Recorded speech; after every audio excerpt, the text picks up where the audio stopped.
Today I'm here with Liz Kirby, Superintendent of the Cleveland Heights University Heights School District in Ohio. Your school district has an equity policy, and I was Yes. curious, when was that adopted and what changes have been made since it was adopted? The equity policy was adopted in October of 2016. That policy has been integrated into the strategic plan that we are currently operating under. Since the adoption of that policy, we have seen some changes that have been made in the district as it relates to things like opening up access to advanced placement classes, looking at the way that we allocate resources across our schools, and also ensuring that we are moving towards closing the achievement gap with our students. So can we talk about each of those three things separately? When you talk about opening up advanced placement classes, like, to me, that I don't know what that means. So can you explain that? Advanced placement classes are considered the highest level classes that students can take while they are in high school.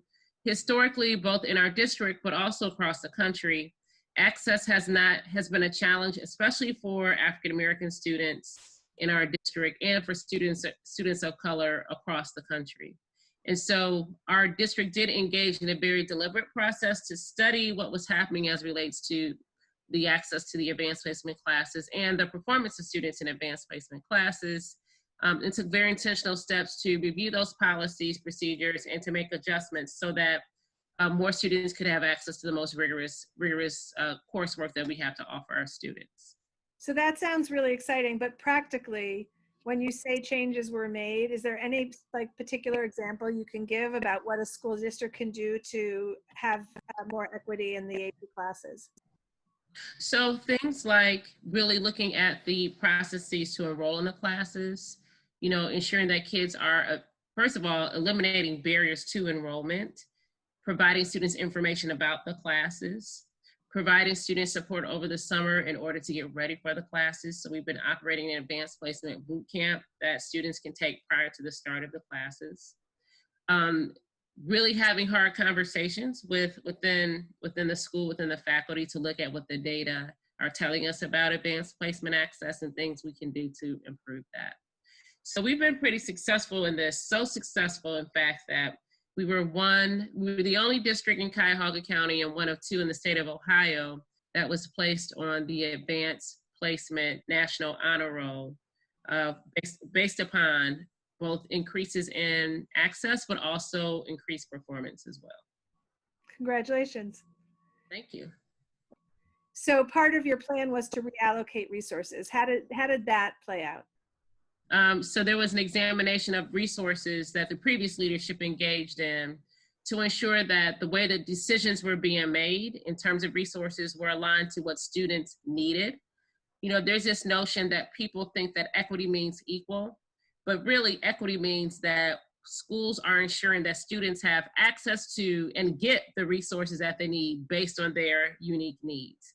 The equity policy is really designed to address what we know is the historic legacy of racism in the United States and the implications of that legacy in schools and what happens in classrooms and in student achievement in particular.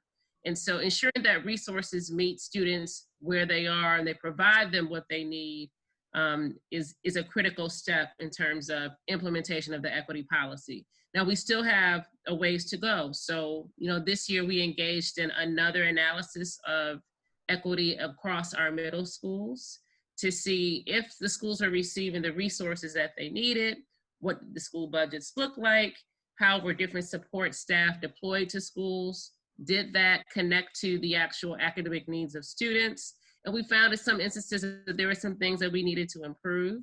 We got really good feedback and ongoing feedback from parents on that.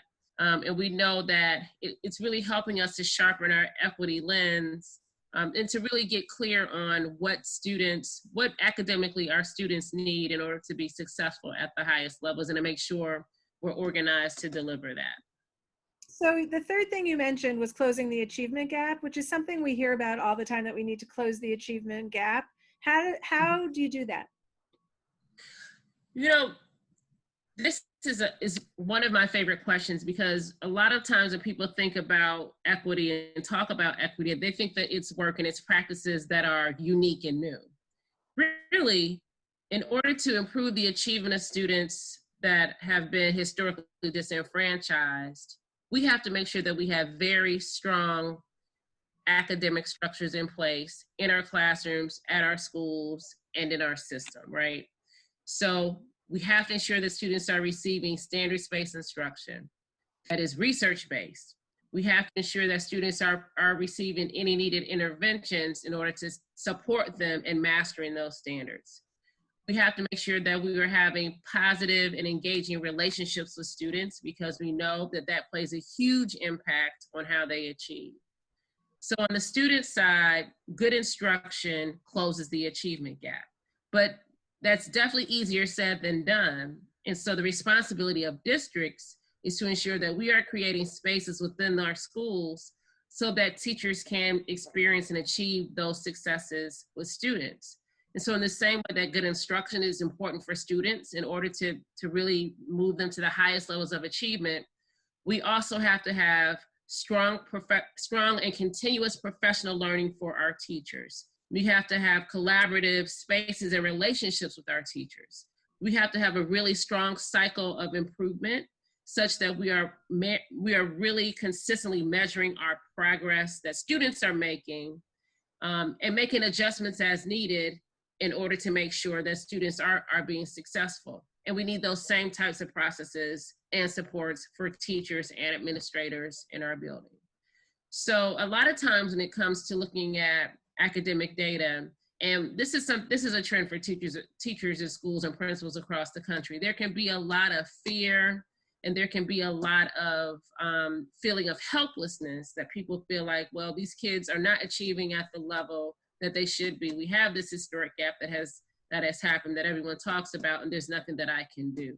But we know that that feeling of efficacy, when principals and when teachers feel like they have the power to make the difference in the lives of students from an academic perspective, that also translates into increased student achievement. And so that's a principle and philosophy that we really rely on. We have a long way to go in our district there. We're making some incremental improvement. I can say that, for example, with our graduation rate, we've really moved that. We've really closed that gap. When we look at some of our data around our early learners, we're starting to see some movement. But math, for example, is an area of concern, especially in our district when we're looking at math in grades 7, 8, 9, and 10.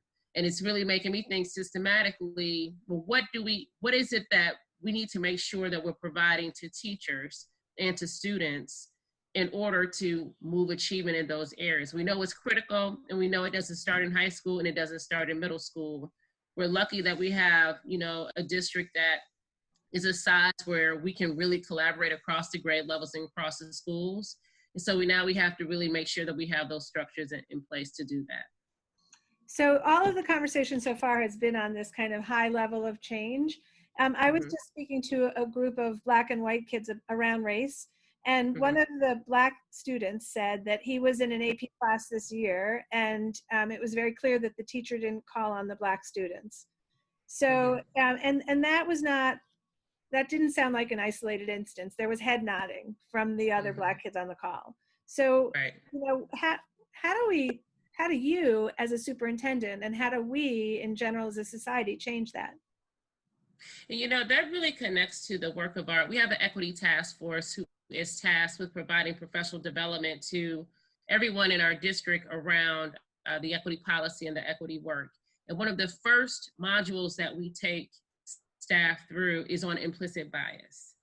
And implicit bias is something that, a lot of folks don't think about, because it's the invisible air of racism or unconscious racism, where people make assumptions about students, like from a classroom perspective, about what they know or what they will do, based upon legacies that they're probably not even aware that they hold, but you just have when you grow up, in a westernized society.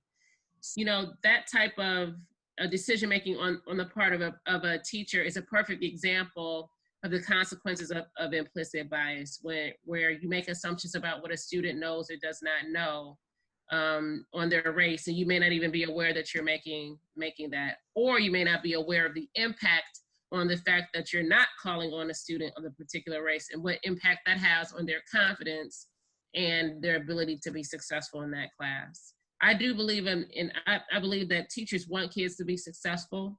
And I believe that, teachers are also the lead learners. And so one thing that's really important is that we all continue to reflect and continue to learn in our practice so that we can realize, our dreams for our kids, for sure.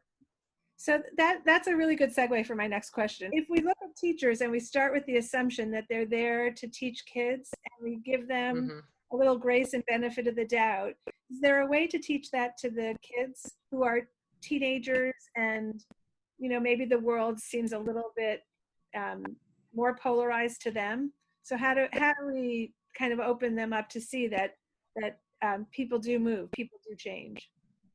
So to me, this really does come down to the core of your question, and this is the space that's important for teachers to create a model to students. And that is truly both understanding an issue and a challenge and understanding how to address it means that you have to have an openness to understanding the full complexity of an issue. And you have to have an openness to having difficult conversations. You have to be able to debate and discuss and to listen and to challenge and to hear that challenge as well. I get concerned when we shut off the conversation because that does polarize even more. And there's so much to be learned. And we're actually counting on young people who have been pushing this movement right now to lead that way also. And it can be difficult to do. I don't know. To me, sometimes the older people get, the more entrenched they get. And so we really count on younger people I think you tend to have people who are younger. I'm hopeful that they're able to have more open and vulnerable conversations. But we also need to make sure that as we are educating students, that we're modeling that. So things like in a classroom, like in employing Socratic method, ensuring that students have the critical thinking skills to analyze a source and analyze the verity of that source.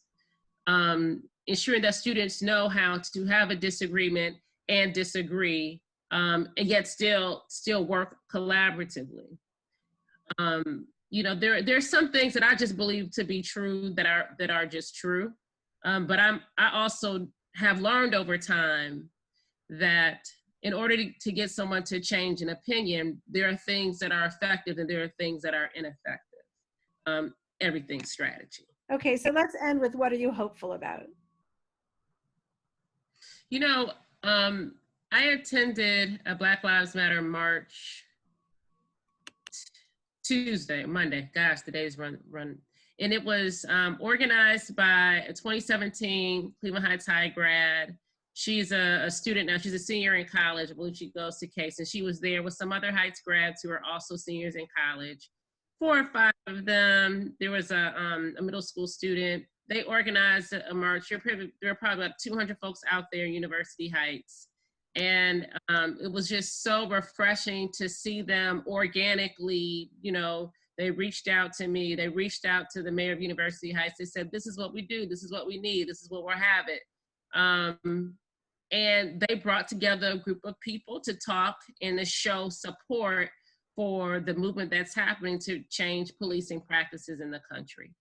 And that brought me great hope. When I was 20 or 21, and I thought that I was pretty active. I actually was pretty active in high school, in college also. But I would have hoped that if I were a college student in that moment, that was something that I would be engaged in. But I was just happy to see that type of forward thinking. I was saying to my friends, this generation is serious. They're not playing with this stuff. So they're going to push, pull, prod, protest until something different happens. And I was encouraged because they were, they had a voter registration table there. So they're making the connections, tools that we have to have in place in order to get real change. And this is real change that the country needs. no matter where you are on the political spectrum, you know, this is something that is about the life of our country and our ability to survive, to be a model, you know, around the world. It's the young people doing it. That's what encourages me. Even in a space where when they're not connecting, they're not necessarily meeting together every day. I mean, they're out of school for the summer. That was really encouraging for me. So first of all, congratulations on the end of your first year as superintendent. Thank Wow, you. what a first year. Liz Kirby, Yes. thank you so much for being here with us.